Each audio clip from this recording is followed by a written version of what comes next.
micro fonctionne? Non, ça pas.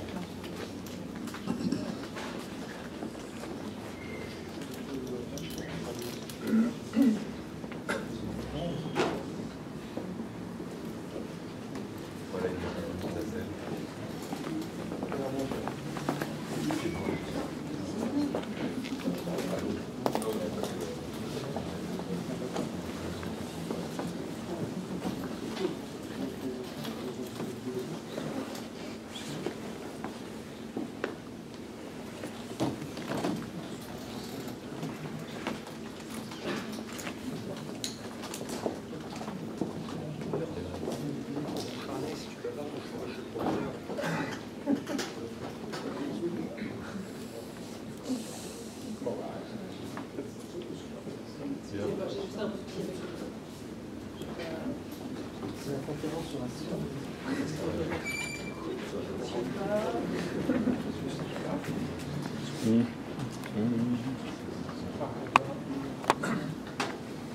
C'est centralisé là-bas, il y a peut-être là-bas.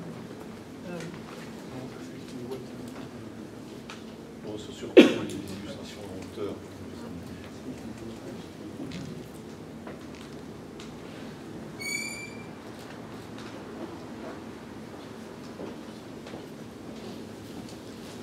Bien, on démarre.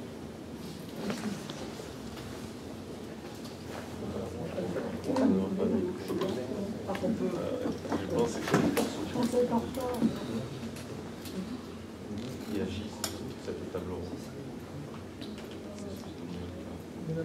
Une omerta tentacule.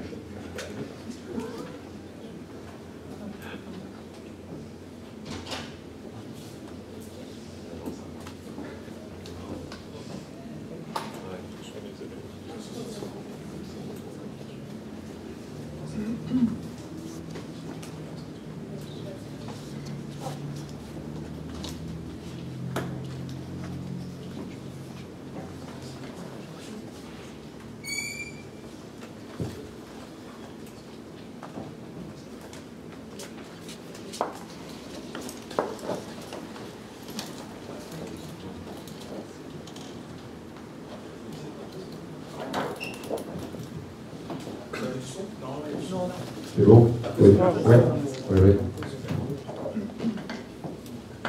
Bien, on va peut-être commencer. Ouais, les illustrations ne sont pas trop décalées. Si, très décalées.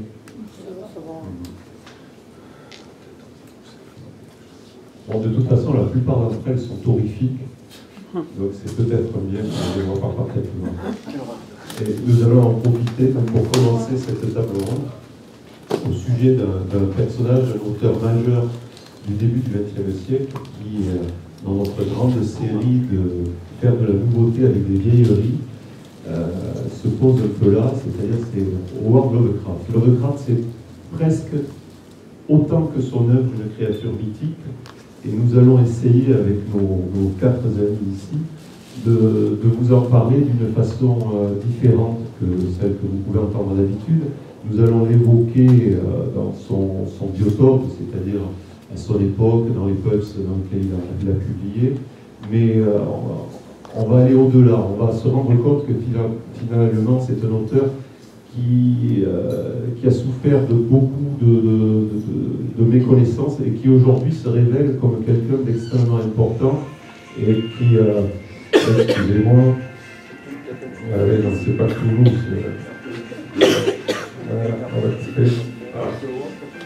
ça marche jamais ça, hein, quand même. Voilà. Et donc c'est un auteur qui a un retentissement moderne. Et pour parler de ce retentissement, nous avons fait appel à 4 spécialistes qui, vous vous en rendrez compte, sont des hybrides Lovecraftiens eux-mêmes et qui connaissent l'œuvre sur le bout de leur tentacule. Pour commencer, nous avons Christophe, qui est responsable d'une maison d'édition et Malpertuis et qui a écrit ou participé à des ouvrages collectifs sur Lovecraft. Gilles Menegaldo, qui est un universitaire qui vient de sortir aux éditions du Visage Vert un volume inspiré d'un colloque Lovecraftien et qui a aussi bénéficié d'un rajout d'articles sur les thèmes Lovecraftiens, des thèmes assez originaux dont il aura la possibilité de parler un peu plus tard. Alex, oh, décidément, je vais jeter ce téléphone. Un coup de canon, ça marche. Modérateur, ouais, j'ai perdu.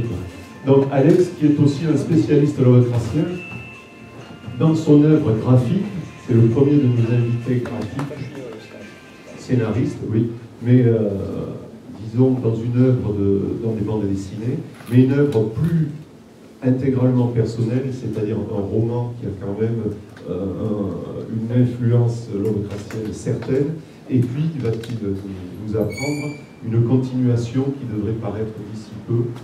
Une biographie en bande dessinée de Lovecraft qui doit sortir en février prochain. Voilà.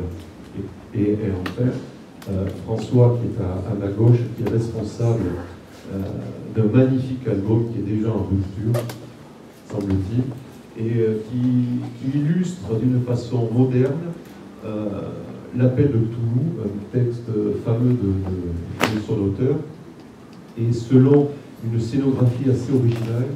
Donc il nous parlera probablement, et puis peut-être de ses suites, parce que les amateurs semblent demander à ce qu'il y ait autre chose derrière. Voilà.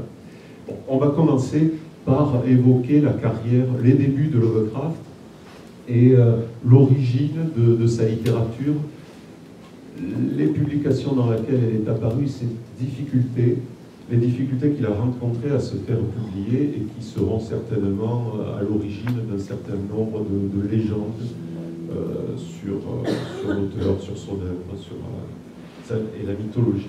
Qui veut commencer à évoquer, peut-être, Christophe, l'origine de Lovecraft en tant qu'auteur de fantastique américain? Un petit mot d'abord qui s'impose, je ne sais pas si on m'entend bien. Lovecraft, c'est quelqu'un qui a écrit depuis très, très jeune, depuis son enfance, inspiré par des histoires qu'il lisait ou qu'il entendait raconter. Bon, on cite beaucoup à son propos, Les Mille et Une Nuits, et puis les grands recueils illustrés par Gustave Doré, comme le Guide du vieux marin, etc., de Coleridge. Donc des choses qui l'ont beaucoup inspiré dans la direction du fantastique, et puis plus tard, bien sûr, Edgar Poe. Et à travers ses premiers écrits fantastiques, écrits pendant son enfance, mais aussi à travers un certain nombre de choses qui ne sont pas de la fiction, qui sont des essais en rapport avec la chimie ou l'astronomie, eh bien, il a fait de l'auto-publication dans ses 8, 9, 10 ans, 12 ans, avec un petit matériel qu'il avait chez lui. Et donc voilà, on peut dire que ses premières publications, c'est du fait maison.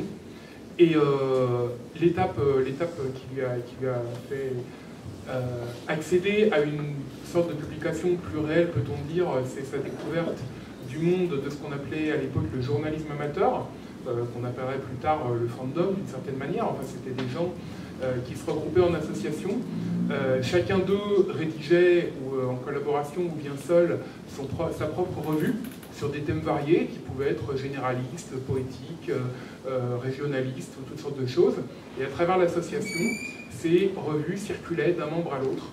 Et donc c'est grâce à ce brusque apport de contact que Lovecraft a pu avoir et qui l'a sorti d'un certain isolement dans lequel il vivait, qu'il a pu avoir l'occasion de publier et d'être lu. Alors beaucoup de poèmes qu'on jugerait aujourd'hui pas très intéressants, voire choquants par leur racisme ou leur nationalisme, et puis également des petites nouvelles fantastiques qui parfois ont eu un destin intéressant, puisqu'elles ont été plus tard publiées dans des pulps. Donc peut-être quelqu'un peut passer à l'étape des pulps. Oui, Alex, tu veux parler des pulps. On peut mentionner quand même, Christophe a évoqué l'aspect raciste et nationaliste des poèmes de Lovecraft, c'est vrai. Mais souvenons-nous qu'à l'époque, dans les États du Sud, la ségrégation était un système politique parfaitement accepté. Gardons-nous d'observer cette époque avec une loupe déformante. Oui, mais je ne sais pas si je peux rajouter quelque chose par rapport à ça. Il était marqué quand même par son expérience à New York, puisqu'il vivait à Providence, comme vous savez. Et quand il est allé à New York, pour essayer de justement d'exercer, de trouver un travail, on lui a même proposé de prendre la tête de la rédaction d'une revue, Ubertex, mais à Boston, à Chicago. Mais donc il a refusé, mais en tout cas il a passé un certain temps à New York. Il a été à la fois au départ fasciné, ébloui par la fameuse skyline, Manhattan, etc. Il en parle dans sa correspondance. qui comporte à peu près 100 000 lettres, hein, dont une petite partie est publiée aux États-Unis en 5 volumes chez Arkham House, et dont un seul volume est paru en France, jusqu'à présent en tout cas. En tout cas, donc, il a été frappé aussi évidemment par le côté cosmopolite à l'époque de New York, et tout fait l'immigration successive depuis la fin du 19e, et puis évidemment dans les années 20. Et c'est ce problème, disons, de relation avec l'autre, hein, pour le dire, se retrouve à la fois dans ces poèmes comme ça vient d'être dit, mais aussi dans certains textes, de fiction, dont certains ne sont pas forcément très bons, d'ailleurs, littéralement parlant. Je pense à La Rue, hein, un décret de rue, et l'évolution de cette rue depuis, disons, les grands-pères fondateurs puritains jusqu'à l'époque moderne, disons comment cette rue se transforme au contact, justement, en fonction des flux d'immigration, etc.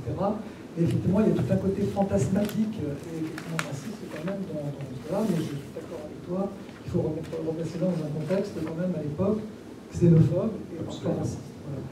Et pour dire aussi, peut-être une petite nuance, que c'est parmi ces relations, il y avait, alors qu'il était accusé, qu'il a tenu des propos antisémites, et qu'on trouve aussi des propos antisémites dans sa correspondance, il avait des amis juifs, il avait même épousé Sonia Green, qui est une femme d'origine juive. Voilà. Donc cette expérience en tout cas a été traumatisante pour lui, et en même temps évidemment extrêmement féconde sur le plan littéraire, et ensuite il a passé à Providence le reste de son existence, mais contrairement à ce qu'on a pu dire, là aussi c'est un cliché, mais qui a été remis en cause déjà, et assez récemment encore dans le volume ActuSF, mais déjà dans d'autres travaux, il n'a pas été retenu, il a beaucoup correspondu avec des gens, mais il a aussi fait un certain nombre de voyages, notamment au Québec, hein, trois voyages au Québec et en Louisiane. Voilà, donc il a beaucoup voyagé, malgré tout, en fonction aussi, et sans doute qu'il aurait voyagé plus si ses moyens financiers étaient plus importants. Il prenait les bus de nuit justement pour économiser les chambres d'hôtel, ce genre de choses. Voilà, tout à fait. Alors donc sur les pulps, voilà. Alors les pulps, ce sont des revues populaires, ce qu'on appelait aussi les time novels, les journaux, enfin les romans à 10 sous. Ce sont des magazines imprimés sur un très mauvais papier, sur un papier de qualité inférieure au papier journal, hein, pour situer, et qui valait 10 cents, d'où le nom de time novels. Et c'était vraiment la forme de littérature populaire de l'Amérique, la première moitié du XXe siècle. Et c'est là qu'on voit apparaître des auteurs qui ont fait carrière par la suite. Ray Bradbury a commencé là-dedans. Edmond Hamilton, le capitaine Flag, était un personnage de pulps avant d'être un personnage de dessin animé. Pas mal de gens qui ont fait carrière aussi dans la bande dessinée par la suite ont démarré là-dedans.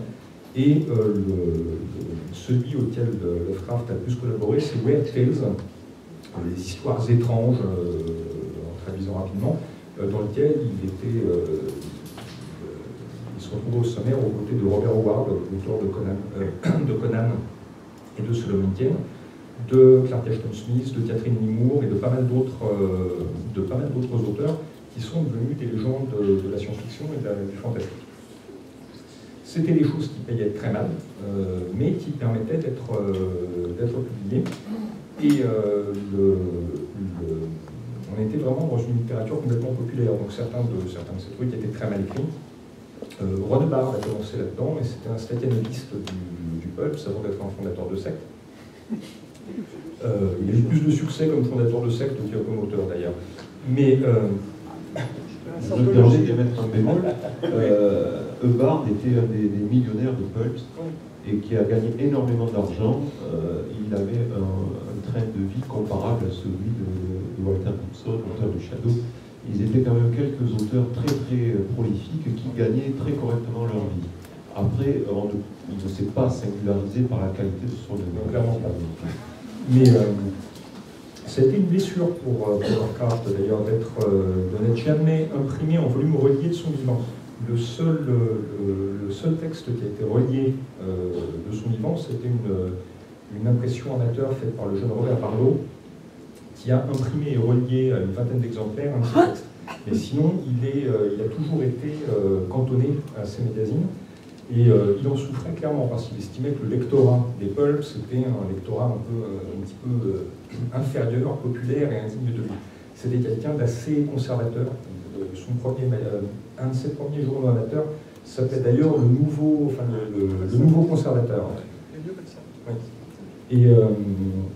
Et la seule autre fois où il aurait pu être publié publié en recueil, c'était sur, non pas pour la fiction, mais pour un texte polémique sur l'astrologie, où il s'attaquait, comme c'était quelqu'un de philosophiquement de matérialisme radical, Harry Houdini, le roi de l'évasion, qui était aussi un chasseur de charlatans chevronnés, lui avait proposé de coécrire un livre qui tordrait le cou à, entre autres, à l'astrologie et un certain nombre d'autres superstitions. La mort d'Harry Houdini a pris court au projet quelques semaines après qu'ils se sont mis d'accord dessus. Il a collaboré avec Houdini. Aussi pour un texte. D'ailleurs, un webtest avec une couverture de Prisonnier des pharaons. C'est la suite de ça que Houdini l'avait contacté pour le cancer de la superstition. Pour la petite anecdote, il a participé à un déjeuner avec Greenberger, le propriétaire de l'hôtel, c'est Houdini, pour concevoir ces histoires qui ne sont jamais parues. Ce n'était pas l'ermite, donc, que je voudrais couper un tout petit cheveu en quatre parce qu'il a son importance par rapport à Lovecraft à propos des pulps et des dime novels. Les pulps, effectivement, c'est ces magazines dont on a parlé avec un certain nombre d'auteurs au sommaire et puis une orientation thématique. Donc Weird c'était un pulp de fantastique, des trans, d'horreur. Les dime novels, c'est un petit peu plus vieux, ça se rapproche plus de ce qu'on a connu en France avec la littérature en fascicule. Comme son nom l'indique, c'est un texte unique, un auteur unique, et Lovecraft en a dévoré pendant sa jeunesse. Il y avait beaucoup dans ces textes de petites histoires morales, mais également beaucoup d'histoires de détectives, des succédanés de Sherlock Holmes, si on veut, dont Lovecraft a été un grand fan. Il y avait des noms qui nous sont un petit peu parvenus jusqu'à nous, comme Nick Carter, et qui faisait l'objet donc de ces petits fascicules avec une histoire, des mini-romans, on peut dire, qui a poussé, alors pour l'anecdote, qui a poussé Lovecraft pendant son enfance à créer avec ses copains une agence de détectives, qui était un jeu entre eux, bien entendu, mais ça montre qu'ils étaient tous fans de cette petite littérature qui était considérée comme pour les jeunes, pour les enfants, pour les gens non éduqués. Lovecraft s'est plaint par la suite que ce style pressé, ce style de tirage à la ligne, avait marqué son style d'une manière dont il avait eu beaucoup de mal à se défaire.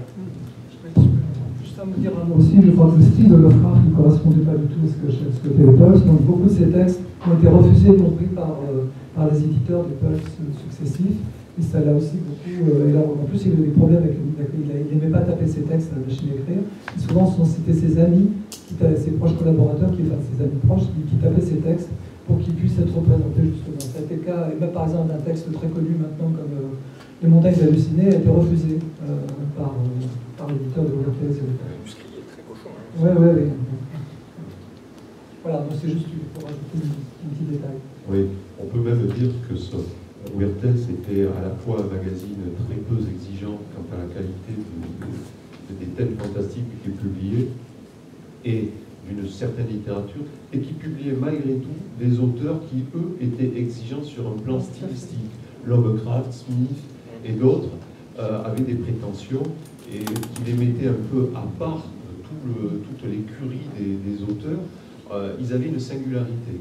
Ils écrivaient d'une façon très curieuse, assez précieuse, et Lovecraft même un peu archaïque. Oui, mais son modèle, c'est la littérature du XVIIIe siècle. C'est pour ça qu'il est un peu à contre-courant. Voilà, et dans un procédé d'édition qui favorisait le dynamisme, l'action très rapide, les phrases courtes. En réalité, Robert Howard, la littérature américaine que l'on connaît aujourd'hui, des phrases de 15 mots, mais tout va très très vite. Il n'y a pas de belles phrases. Chez Lovecraft, il y a une prétention à la littérature, ce qui l'a fait distinguer très très rapidement par ses pairs et par aussi les lecteurs des Pulps, qui se sont rendus compte qu'on aime bien Silbury Queen, ses histoires sont assez intéressantes, mais il y a quelque chose de bizarre chez son voisin, chez Howard Lovecraft. Donc Lovecraft a vécu modestement, en partie de rente qu'il devait à son grand-père et de ses revenus littéraires. Il a entretenu une espèce de fabrique littéraire où il corrigeait les textes de ses collègues pour quelques sous. En général, il les réécrivait complètement, il effectuait un travail très pointu. Tout ça n'était pas très rentable. Il a vécu fort médiocrement, malgré tout. Et puis, il est mort dans la misère. Il est mort en 1938, 37. d'un mal qui aurait été curable, certainement, mais il s'est laissé pratiquement... Oui, un cancer, il aurait pu survivre un peu plus longtemps, probablement, mais il n'a fait aucun traitement. Et il est mort en pensant qu'effectivement, il n'avait pas fait œuvre. Il n'était qu'un écrivaillon de littérature fantastique, et il était très éloigné d'Edgar Poe, qui était un peu son objectif. Il est mort sans connaître ce qui est arrivé par la suite, c'est-à-dire la célébrité, l'imitation, le pastiche et l'influence sur toute une génération, même plusieurs générations d'auteurs modernes que nous allons retrouver à présent et au travers de multiples incarnations, donc les pastiches littéraires, donc des gens qui se sont amusés à écrire des textes très proches de l'origine, des sources, et puis d'autres qui ont digéré cette mythologie cosmique et qui ont produit une œuvre originale. Et enfin, ce qui ne lui était pas vraiment arrivé, mais on peut en parler quand même un petit peu, donc l'illustration de son œuvre, de son bilan, mais des graphistes ou des gens qui ont travaillé pour la bande dessinée et qui se sont emparés de ces visions cosmiques. Parce que l'œuvre de Lovecraft est aussi très visuelle, elle est littéraire, mais elle est impressionnante. On peut peut-être parler de ce qu'on, avec François, de ce que l'on peut trouver dans une de ses nouvelles les plus célèbres qu'on vient d'illustrer, c'est-à-dire l'épée de Cthulhu, de la force qu'un graphiste peut ressentir en lisant ce texte-là. L'appel de Cthulhu. Oui, ta nouvelle la plus célèbre. Je ne sais pas trop comment aborder la question. Parce que c'est très vaste. Simplement. C'est très vaste. Qu'est-ce qui t'a inspiré dans la nouvelle? Le gigantisme, la terreur, la furie des éléments? Non, c'est un tout. Moi, je suis illustrateur. Je travaille beaucoup dans le cinéma comme concept artiste, c'est-à-dire un illustrateur qui se met au service d'un film, de la préparation d'un film, des environnements, des décors, de la lumière, de la gamme colorée, etc. Donc j'ai l'habitude de fouiller les univers, c'est quelque chose qui m'amuse, de prendre un univers, d'essayer de le fouiller en détail. Et accessoirement, je suis aussi un fan de longue date de Lovecraft. Et pour avoir, comme beaucoup, quand j'étais plus jeune, joué au jeu de rôle, c'est comme ça que j'ai découvert Lovecraft. Et c'est vrai que depuis cette époque-là, c'était toujours resté dans un coin de ma tête l'idée que ce serait amusant d'en faire un jour une version illustrée. Et quand j'ai commencé à y repenser il y a quelques années, je me suis un petit peu renseigné et à ma grande surprise, j'en ai trouvé aucune. Il n'y a aucune version illustrée de ces œuvres. D'ailleurs, tu parlais de Gustave Doré. Gustave Doré qui avait pris des grandes œuvres majeures de son époque et qui a même fait des versions illustrées, c'est-à-dire qu'il n'avait pas juste fait des couvertures. Donc il a illustré vraiment l'œuvre comme on peut le voir, par exemple à l'époque dans Jules Verne, qui a une illustration de toutes les 4 ou 5 pages. Lui, il avait fait ça pour des œuvres majeures de son époque. Et j'étais très étonné de voir que personne n'avait relevé le défi, si j'ose dire, de le faire pour le travail. Et donc je me suis dit, bah voilà, j'avais mis servi par semaine, je vais le faire. Et après, pourquoi l'appel de Cthulhu? Parce que d'une part, c'est la plus célèbre, la plus emblématique. C'est certainement aussi une des meilleures, à mon avis, en termes stylistiques. Et aussi parce qu'elle est très variée. C'est une nouvelle qui se passe dans beaucoup d'endroits différents, à beaucoup d'époques différentes. Elle montre des types d'atmosphères qui sont vraiment variés. Peut-être qu'à titre vraiment intime, j'aurais préféré commencer par les montagnes hallucinées, par exemple. Mais les montagnes hallucinées posent deux problèmes majeurs dans mon cas. C'est d'une part, c'est une nouvelle qui est très longue, c'est vraiment un petit roman, donc ça demande beaucoup plus de travail. Et d'autre part, elle est beaucoup moins variée visuellement, parce qu'elle se passe entièrement en Antarctique, sous la neige, dans des glaciers, etc. Donc je prenais le risque d'avoir une succession de pages blanches, etc. Et donc l'avantage de l'appel de Cthulhu, c'est qu'on a justement une succession de scènes qui vont se passer à New York, dans des cercles scientifiques, ou à l'inverse, en plein milieu du Pacifique, dans les forêts du Bayou, etc. Donc c'était très varié. Ensuite, ce qui, moi, me plaît dans Lovecraft, visuellement parlant, c'est ce mélange entre la belle époque et, peut-être pas le surnaturel, mais comment expliquer ça, à la fois le mélange entre le mystère et le spectaculaire. Je trouve que c'est un des rares auteurs qui arrive à ménager dans des visions extrêmement spectaculaires, extrêmement épiques, au sens hollywoodien du terme, qui arrive à ménager quand même du mystère. Ça arrive de tomber sur des veilles. Je vois qui commence à tomber. Et donc ce mélange comme ça d'atmosphère, pas vraiment horrifique, je trouve qu'on a tout tort de dire que c'est un auteur d'horreur, mais de mystère inquiétant et de vision très spectaculaire, moi c'est quelque chose qui m'intéressait beaucoup. Donc d'où mon choix de l'appel de Cthulhu en particulier. Si je peux me permettre simplement pour resituer, on n'a pas vraiment fait. Vous venez de parler d'histoire de l'horreur, mais je crois que le problème c'est qu'il y a plusieurs phases, plusieurs veines d'inspiration chez Lovecraft, c'est ce que je rappelais pour ceux qui ne connaissent pas. Au départ, effectivement, son maître à écrire, c'est Edgar Poe. Donc il a écrit un certain nombre de contes macabres à la manière d'Edgar Poe. Il a commencé très tôt, c'était son premier texte, je crois, il a écrit, pas publié évidemment. Ça s'appelle La bête dans la cave. C'est une sorte de régression darwinienne, entre guillemets. C'était un de ses grands thèmes, c'est pour ça, c'est la crainte de l'involution, de la dévolution par rapport au modèle darwinien d'évolution, justement. Ouais. Si vous pouvez mettre une seconde. Cette crainte de la descente, de la régression, est corrélée avec ses problèmes sociaux, puisqu'il était dans un état de régression sociale, de chute sociale. Oui, son grand-père était un bourgeois aisé, il avait une fabrique, et c'est là d'ailleurs qu'il a découvert, dans la bibliothèque de son père, qu'il a découvert un certain nombre d'auteurs, etc. Et ensuite, tout à fait, il y a une histoire de régression sociale. Donc, je termine juste ça brièvement pour situer Lovecraft. L'autre grande inspiration, c'est Lord Dunsany, donc un auteur irlandais dont il a suivi une conférence à New York dans les années 20, avant les années 20. Donc c'est une deuxième source, ce qu'on pourrait appeler maintenant de la fantasy, en fait. Donc c'est le fameux cycle de Kadat, voilà, et avec une écriture très onirique, évidemment c'est un univers onirique, et une écriture très travaillée, effectivement, stylistiquement. Donc assez différent de ces contes macabres dont les plus célèbres, peut-être, c'est l'un des plus célèbres, The Outsider, là aussi avec des résonances sans doute un peu autobiographiques, parce que c'est l'histoire de quelqu'un qui se découvre monstre en se regardant dans le miroir. Les choses très bien.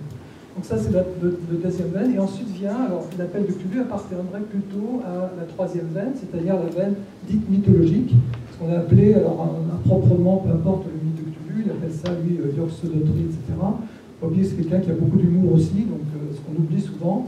Et donc là, c'est effectivement ce qu'on appelle les grands textes, les grands textes, alors qui relèvent effectivement d'une veine fantastique au départ, et puis qui petit à petit se réorientent vers une sorte de science-fiction conjecturale, d'utopie, etc.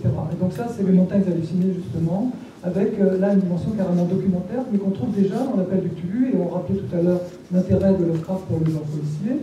On a des structures policières, justement, dans plusieurs textes Lovecraftiens, notamment l'appel du Cthulhu, puisque c'est un personnage, c'est pas un détective, mais c'est un personnage qui mène l'enquête, qui découvre. D'ailleurs, c'est une histoire de livre, en fait. C'est-à-dire qu'on passe de livre en livre, on passe de manuscrit en manuscrit. Il n'y a jamais d'action proprement parler. Il y a des flashbacks qui nous renvoient à des expériences de personnages qui ont été consignés dans un livre, entre guillemets. Et donc, il y a quand même aussi un personnage de détective, dont d'ailleurs c'est emparé Alan Moore, dans Horror à Red Hook, qui parle de son expérience à New York.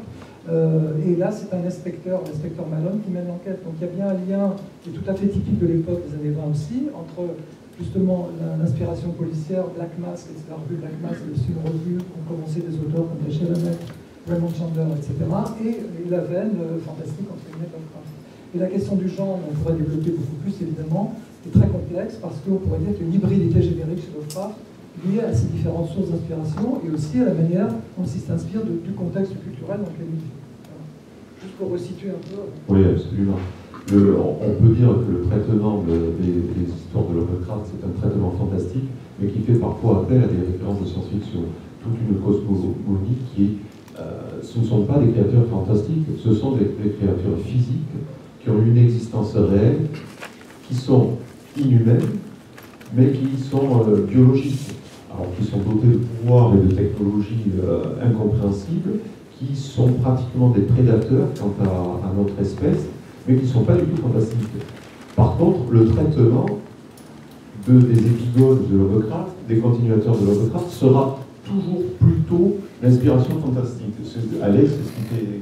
Ternet, par exemple, Lovecraft était quelqu'un qui professait un matérialisme foncier, donc pour lui, ces créatures venaient d'autres univers, venaient d'autres mondes, mais étaient, même si leur matérialité pouvait sembler sujette à caution, elles étaient inscrites dans un réel.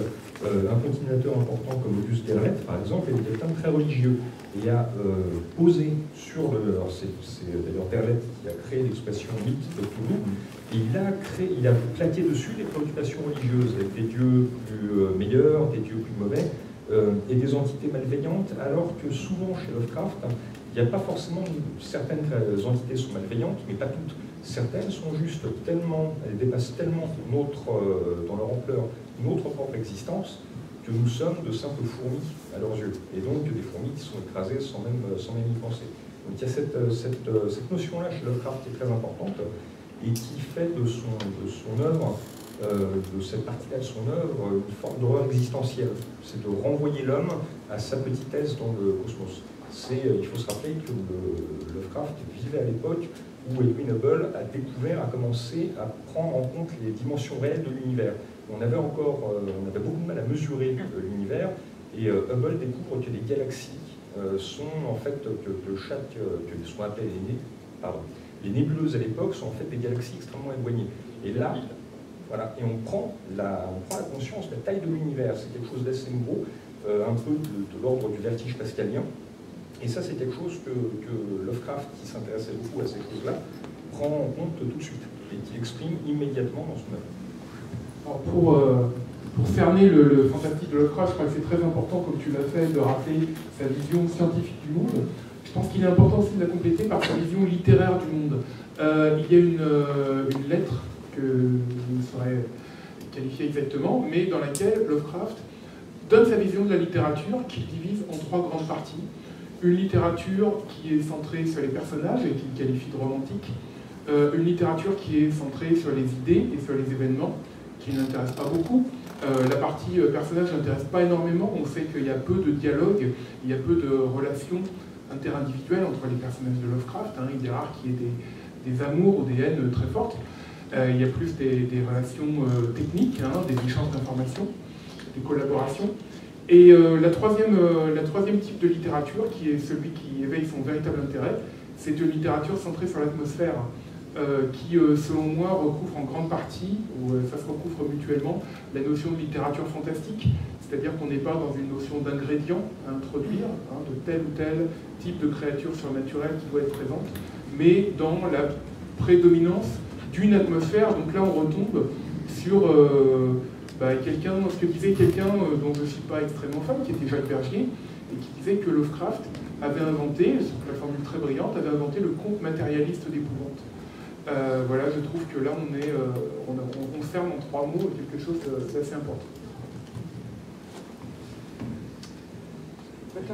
Ce qui est d'original aussi, c'est un autre concept, pareil, qui permet de faire beaucoup de choses, ce qu'on appelle le régionalisme cosmique. C'est-à-dire la création d'un côté, donc toute une série de villes imaginaires qui sont inspirées de villes réelles, notamment en Providence, Arkham, la plus célèbre, ou Dunwich, etc. Donc en fait une onirisation, et on pourrait dire aussi une certaine manière de montrer un envers du décor effectivement monstrueux, comme le cauchemar d'Eastwood par exemple.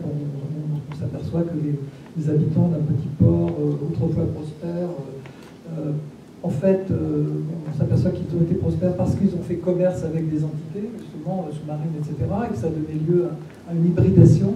Donc, autrement dit, quelque chose qui paraît relativement normal, entre guillemets, on découvre petit à petit qu'il y a un en-dessous. Voilà, cette question d'en dessous est absolument capitale chez Lovecraft. Donc ça, c'est le côté régionalisme. C'est-à-dire c'est ancré dans une région bien spécifique de la Nouvelle-Angleterre, comme plus tard Stephen King. Et d'un autre côté, il y a ce côté cosmique, on parlait avec Hubble, c'est-à-dire des visions, disons, spatio-temporelles extraordinaires qui déplacent, ils parlent toujours de cosmicisme, donc du bord de l'univers, etc. Ces personnages, ces entités viennent non pas simplement d'une planète quelconque comme Pluton qui a été découverte en 1930 et que Lovecraft utilise d'ailleurs, mais elles viennent d'espaces intergalactiques extrêmement lointains, mais elles viennent aussi bien d'un passé extrêmement ancien que d'un futur extrêmement lointain. Donc il y a une espèce de là aussi de fusion un petit peu des temporalités. Et là encore, il y a quand même une référence scientifique évidente, c'est les théories d'Einstein, qu'il connaissait très bien, dont il parle, les lois de la gravitation, les lois de la relativité, la relativité restreinte, pardon, la relativité généralisée, dont il parle dans sa correspondance. de la même manière qu'il renouvelle le motif de la sorcière, termine là-dessus, dans les rêves de la maison de la sorcière, en faisant une sorcière qui s'intéresse à la 4e dimension et qui, par des équations mathématiques, permet de passer dans la 4e dimension. Donc une sorte de fusion d'un modèle très archaïque et très conventionnel avec justement des perspectives beaucoup plus modernes. Et ça, voilà, donc cette idée de régionalisme cosmique qui peut paraître comme une sorte de paradoxe d'oxymore est tout à fait caractéristique de Lovecraft et c'est une de ses originalités, je pense.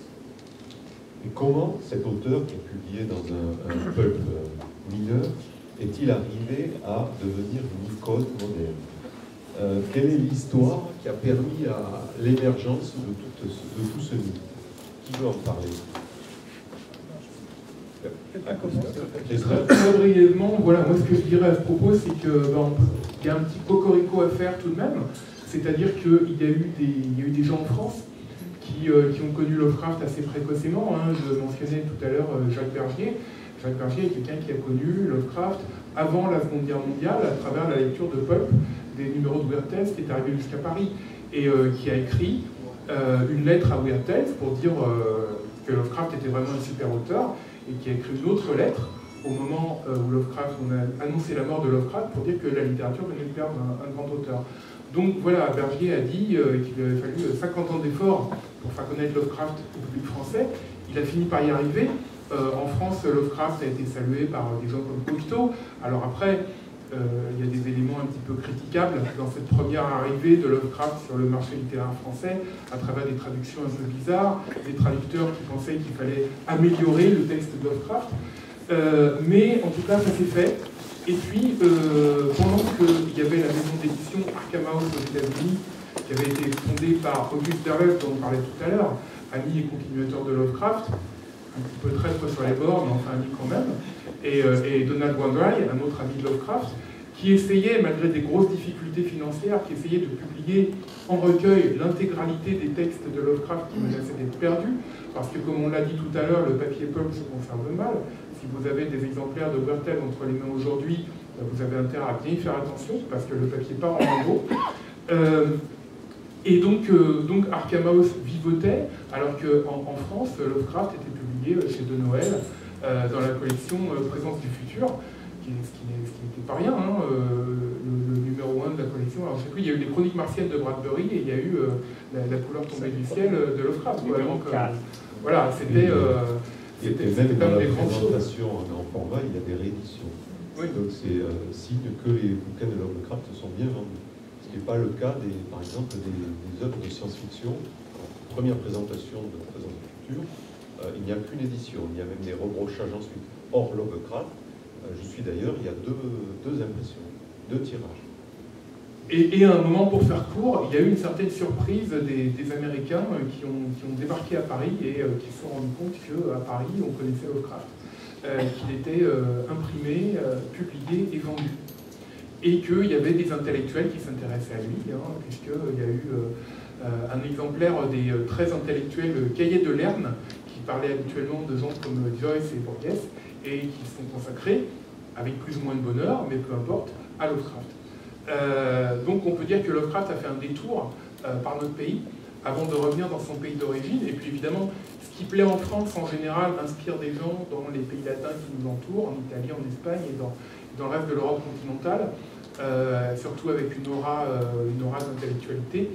Et puis bon, le flambeau a été ensuite repris aux États-Unis non seulement par le biais de la littérature proprement dite, mais aussi à travers des éléments de culture populaire, qui sont les jeux, la musique, des tentatives d'adaptation au cinéma, etc. Oui, on pourra continuer sur le cinéma après, je ne sais pas. Oui, on peut l'évoquer immédiatement. Bon, d'accord, alors, je vais l'évoquer à ce moment-là. Si... Oui. Oui, donc, alors cinéma, c'est une histoire compliquée, parce que là, ça rejoint des questions d'illustration, je pense, de représentation, puisqu'il y a 2 approches de Lovecraft qui sont toutes les 2 fausses, à mon avis, de dire d'une part qu'il décrit très peu ses créatures, et qu'il parle toujours de suggestions, etc., que les choses restent dans un hors-champ, pour utiliser un terme cinématographique, ou au contraire qu'il décrit de manière excessive, etc. D'ailleurs, certains critiques ont critiqué Lovecraft sur son écriture grasse, on a vu d'adjectifs, d'adverbes, etc. La réalité est un peu entre les deux, c'est-à-dire que d'une part, il y a une tentative des descriptions parfois chez Lovecraft très, très précises, très scientifiques, on a monté d'halluciner. Mais surtout, il décrit beaucoup pour montrer qu'on ne peut pas décrire, pour dire que c'est indescriptible, que c'est innommable, c'est indicible, etc. Et d'ailleurs, ce qui est très important aussi, je crois, c'est, dans l'appel de Cthulhu par exemple, c'est d'évoquer les circonstances de la vision de telle ou telle créature qu'on voit justement, on pourrait dire, à travers un miroir précisément, littéralement, c'est-à-dire qu'on est tellement fasciné par ce qu'on voit, terrifié par ce qu'on voit, qu'on n'arrive plus à décrire. Et on est obligé de décrire par métaphore, par antiphrase, en disant ce n'est pas ceci, ce n'est pas cela, ou c'est une accumulation de ceci et de cela. Et du coup, effectivement, pour le cinéma, ça pose plus de problèmes peut-être que pour l'illustration. Donc ça, c'est un des premiers points.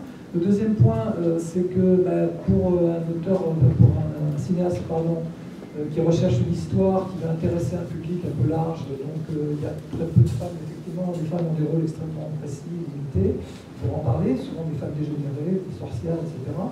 Mais pas vraiment, il n'y a pas de relation amoureuse, il y a très peu de sentiments, comme on disait, donc très peu de personnages de fait.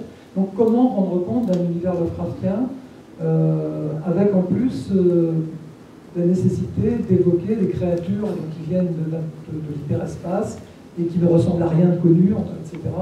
Et donc comment faire ça avec des moyens relativement limités. À une certaine époque, les effets spéciaux étaient relativement limités. Donc c'est une gageure pour un cinéaste, pour un scénariste déjà, comment rendre compte d'un univers Lovecraftien qui ne comporte pas ces éléments de narrativité, disons, et d'autre part, comment pour un chef opérateur, pour un responsable des effets spéciaux, etc., comment rendre compte de ça. Donc ça pose déjà un certain nombre de problèmes, ce qui fait qu'il y a relativement peu d'adaptations, on va dire, littérales de Lovecraft. Il y en a quelques-unes, mais c'est souvent plutôt des emprunts. Alors, je vais juste donner un ou deux exemples, là, pour ne pas prendre trop de temps. Roger Corman est connu par exemple pour ses adaptations d'Edgar Allan Poe dans les années 60, avec un cycle donc, de American International Pictures, donc un petit studio. Il a adapté donc plusieurs histoires de Poe, souvent d'ailleurs en mélangeant des histoires. Donc, le plus connu étant le premier, La chute de la maison chère, et l'un des derniers, Le masque de la mort rouge. Mais il a aussi adapté un texte de Lovecraft qui est en fait le cas de Charles Dexter Ward, qui est le seul roman fictif de Lovecraft, mais présenté comme le Haunted Palace, le palais hanté, qui est en fait un poème intégré dans un texte de Garceau, dans La chute de la maison chère. Autrement dit, on s'est servi de l'image de Poe pour finalement faire une adaptation de Lovecraft. Et en fait, quand on regarde le film d'assez près, on s'aperçoit qu'il y a autant de Poe que de Lovecraft. Voilà, donc ça c'est un exemple. Il y a eu dans les années 70 des tentatives par exemple, d'adapter la Language Horror, qui sont en général des étentatines un petit peu ratées. Voilà. Alors je vais donner juste un exemple d'adaptation qui me semble réussie, donc toujours le cas de Charles Dexter Ward. C'est en fait Dan O'Bannon, le créateur des effets spéciaux de Alien, et donc Alien évidemment a des aspects Lovecraftiens aussi, qui a fait une adaptation de Charles Dexter Ward dans les années 90, qui est une observation tout à fait remarquable, où il rend même compte, ce que ne fait pas tellement Corman, de l'aspect historique, c'est-à-dire en fait c'est une histoire de sorcier qui veut se réincarner dans l'esprit de son descendant, dans le corps de son descendant, en envahissant son esprit par le biais d'un tableau animé, etc. Et donc il y a tout un épisode qui se passe au XVIIIe siècle, à l'époque puritaine, où ce sorcier est perdu, et donc Don O'Bannon a réussi à recréer cette ambiance puritaine. Et puis avec les moyens de l'époque, au début de l'animatronique, c'est à peu près à l'époque de Thing de Carpenter par exemple, mais c'est bien avant bien sûr l'image numérique, il arrive à rendre compte de manière assez convaincante des créatures monstrueuses qui sont fabriquées par ce sorcier dans les souterrains de sa maison. Voilà, donc ça c'est un exemple relativement réussi, mais pour en terminer, peut-être qu'on dira là-dessus, d'autres, je pense que les meilleures adaptations de Lovecraft sont en fait des réécritures de motifs Lovecraftiens, par exemple dans la trilogie de Carpenter, The Thing, qui s'inspire un peu des montagnes hallucinées, Prince of Darkness, qui est une histoire d'entité qui va envahir, une entité qui vient d'une sorte d'entité diabolique, d'entité en quelque sorte, qui trouve un moyen de revenir dans le monde des humains, donc c'est un thème Lovecraftien. Et puis peut-être le plus Lovecraftien explicitement dans l'antre de la folie, où là, il y a à la fois un double hommage à Stephen King, évidemment, parce que c'est un auteur de romans à succès, ce que n'était absolument pas Lovecraft, mais par contre, il y a énormément de motifs Lovecraftiens, les villageois dégénérés, les monstres qui sont dans une sorte d'hyperespace, et jusqu'à la lecture d'un texte qui est une sorte de pastiche, donc je parlais de pastiche tout à l'heure, de pastiche Lovecraftien. Donc voilà, on est plutôt dans ces moments-là. Alors, j'évoque un dernier exemple, c'est Guillermo del Toro. Guillermo del Toro, dont la Hellboy contient, entre autres choses, une créature Lovecraftienne assez remarquable dans la séquence d'ouverture. C'est un nom un peu accouché dehors, Opus Jagran, quelque chose comme ça, qui est assez réussi sur le plan plastique, hein, je ne sais pas ce que vous en pensez, et puis qui voulait effectivement faire une adaptation des Montagnes hallucinées avec Brad Pitt, et puis le projet pour Universal. Et le projet est tombé à l'eau pour l'instant, mais je crois que Del Toro ne désespère pas. Voilà. Et puis, quand même, réalisateur, Stuart Gordon, qui est quand même quelqu'un de très important. Stuart Gordon, alors dans une veine plutôt parodique, effectivement, avec Fort Brillant, etc., Réanimateur 2, etc., mais aussi des tentatives d'adapter les rêves de la Maison de la Sorcière, le cauchemar d'Innsmouth, etc.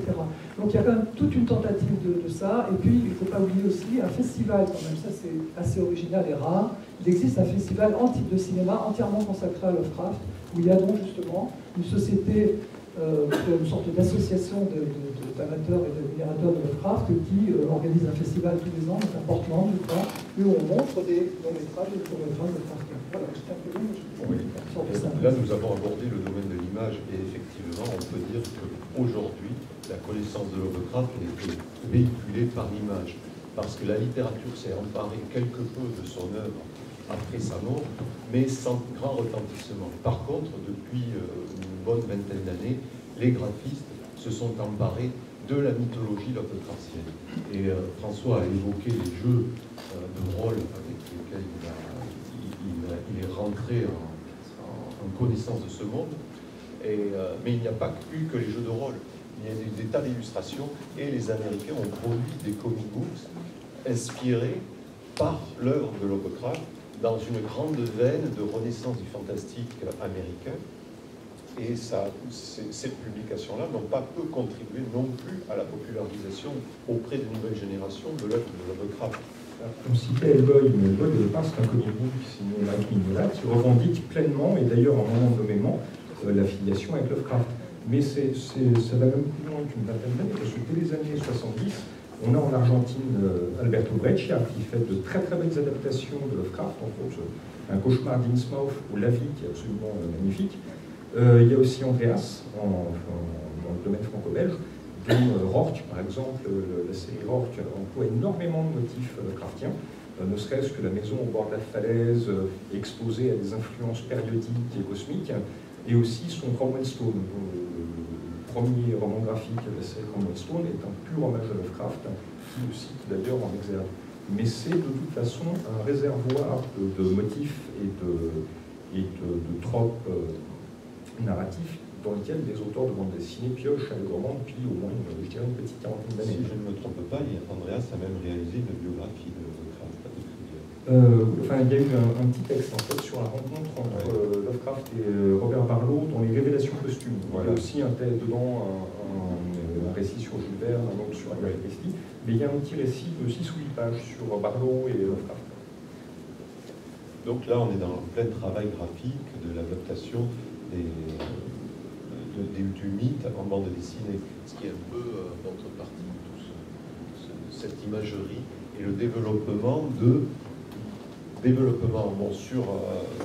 en 2 dimensions de toutes les créatures Lovecraftiennes. Et cet aspect-là de votre travail a beaucoup impressionné les jeunes générations.